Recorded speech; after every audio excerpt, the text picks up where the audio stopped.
Hey, what's going on? Keith from Trigger Happy. Got a Ruger Mini 14, also known as the Ranch Rifle, we're going to take a look at tonight. This is a particular gun that I have quite a bit of experience with, as I have been a Ruger Mini 14 owner myself, and it's a great gun. Ruger has had this gun in their product line for quite some time. Comes in a ton of different variations. This particular gun would be the stainless all-weather Mini 14 version. You can get them in blued version, you can get it with a wood stock, you can get a tactical version, which basically has a pistol grip and a collapsible folding stock back here as well. You're adding a little bit of money to it.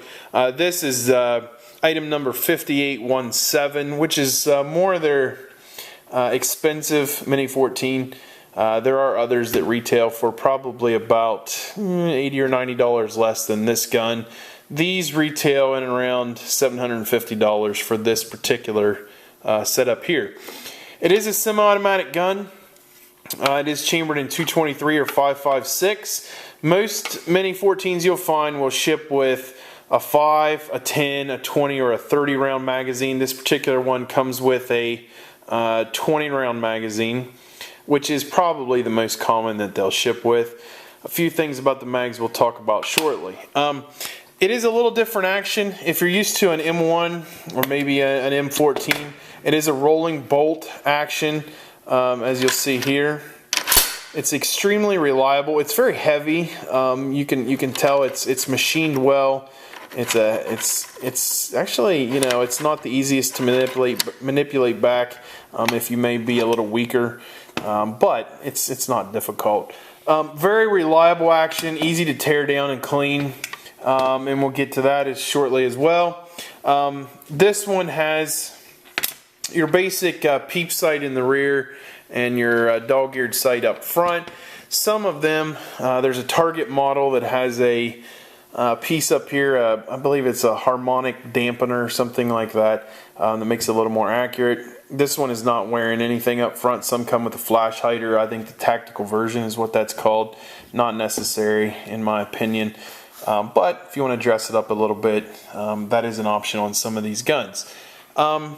It's your basic gas operated gun. Again, extremely reliable. It functions well. Never really had a problem with mine. Shot hundreds and hundreds and hundreds of rounds through it and just ate up anything I wanted to put in it. Cheap, junky ammo or the best you can find. This thing will take care of it quite nicely. This gun has quite a few applications. It's an excellent varmint rifle if you're shooting coyotes, things like that. It serves its purpose very well because it's rugged. And it will put rounds on target quite well. It's also a good home defense gun. Maybe if you're not into the AR style platform, the AK platform, the Mini 14 or the Mini 30, which is the 7.62 equivalent, is a great option for a home defense rifle. It just functions well, and there's tons and tons of accessories out there for this gun. A few things. I'll start with the magazine. This is a little different magazine. You'll notice that it's a rocker style. Maybe like if you're familiar with the AK platform. I'm not sure I can do this with one hand real easily, but you kind of have to put it forward and then it will rock back and lock in place. A little different than an AR-15 style where it just basically goes up in and it's easy. It takes a little getting used to. I mean, when I first had mine, it was a little different at first to learn how to do it, and I am not going to be able to do this with one hand, so I'm not even going to try there. But you can figure it out. A few things on the magazines that I ran into. Aftermarket magazines are quite a bit cheaper than the Ruger factory mags, and there's a reason. They are crap. I had all kinds of different aftermarket stuff and had all kinds of problems. They wouldn't feed right, they wouldn't lock in place right, just junk, you know. And I think towards the end, I was buying a few Tapco mags that seemed to work pretty well, but I'll be honest, if you're going to spend the money on the gun and you want extra magazines, just buy the Ruger factory mags. They're tough and rugged and they work perfectly, so no issues there. So that's my only thing on the magazines. Some of the criticisms of this gun that I'll lay out there, and some of them are minor, but Ruger basically has a proprietary scope mount on this gun, so you have to use the Ruger rings, which are supplied with the gun, so it's not a real big deal. These are probably going to cost you anywhere between $50 and $60 if you're going to buy them separate, but again, they're supplied with a new gun, and they're a little different. So if you want high rings or low rings, you're going to have to do something else. I believe it ships with the medium height, and it's just a little different. So not a big deal, because I found a scope that matched up to it perfectly, and it wasn't a big deal, but it's just a little bit different. So if you're, looking at maybe some alternative type optics, maybe like a red dot or something, it's going to be a little more difficult to match them up to this gun, just because of the way that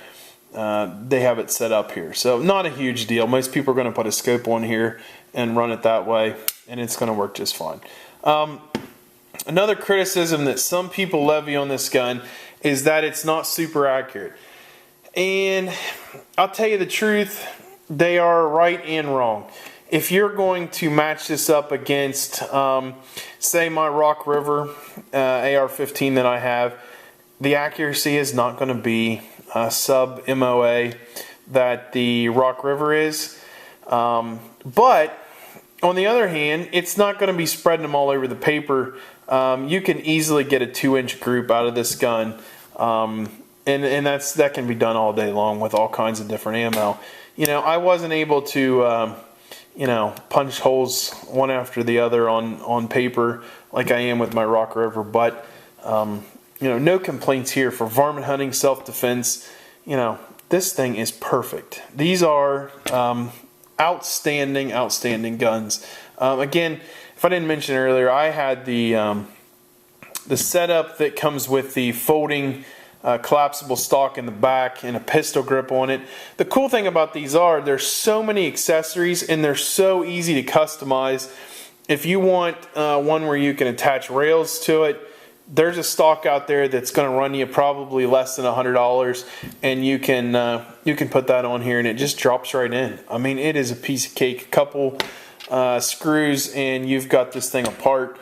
It breaks down super easy. Basically, you just pop the trigger guard out and the entire assembly will drop out, and then there's a few things to get the gun itself, the receiver out. There's not much to it at all, and for a gun that's going to retail probably $750 or less depending upon which option you buy, this is an outstanding value. I mean, I have no complaints about the Mini 14 in terms of reliability and usefulness, because it is a gun that you can put in the safe, and especially in this all-weather configuration, no maintenance to it virtually at all, and it's just going to function day in and day out. When you need it, the Mini 14 is going to work for you. So if you're looking for a Mini 14, tons of options out there, and truthfully, I mean, you may read some reviews where people are saying, this gun isn't accurate, and like I say, if you're looking for a gun that's going to punch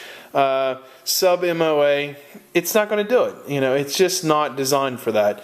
But with the new barrels that they're putting on, the newer ones that are a thicker profile compared to the old pencil thin barrels, you're going to get a much improved accuracy over the models from, say, the 70s and 80s. So great guns.